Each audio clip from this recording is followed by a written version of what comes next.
In today's video, I'm going to teach you how to activate iMessage with your phone number. Whether you're setting up a new iPhone or troubleshooting an issue, this quick and easy guide will ensure you're up and running with iMessage in no time. Let's dive right in and make sure you're fully set up. First things first, to get iMessage working with your phone number, we need to ensure iMessage is turned on. Grab your iPhone and head over to the settings menu. Once you're there, scroll down until you find the apps section and then tap on messages. This section is the hub for all your messaging settings and preferences on your iPhone. Here, you'll want to locate the toggle switch for iMessage. Go ahead and toggle iMessage to the on position. You'll know it's on when the switch turns green. This step is crucial as it activates the iMessage service on your device. Next, we need to check that your phone number is correctly linked to iMessage. Still on the messages screen in settings, there should be an option labelled send and receive.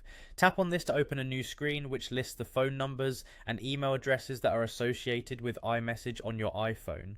This list is vital because it determines where you can send and receive messages from.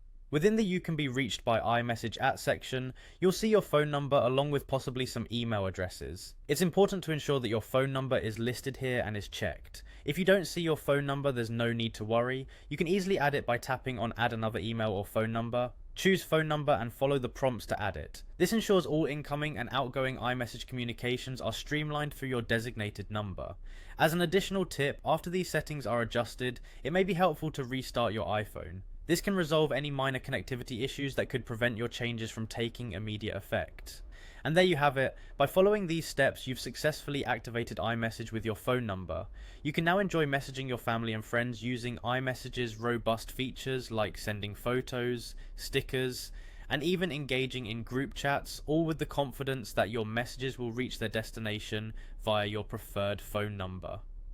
Thanks for watching. If you found this guide helpful, don't forget to give it a thumbs up and subscribe for more tech tutorials and tips. If you have any questions or run into any issues, feel free to drop a comment below and I'll be more than happy to help out. Happy messaging!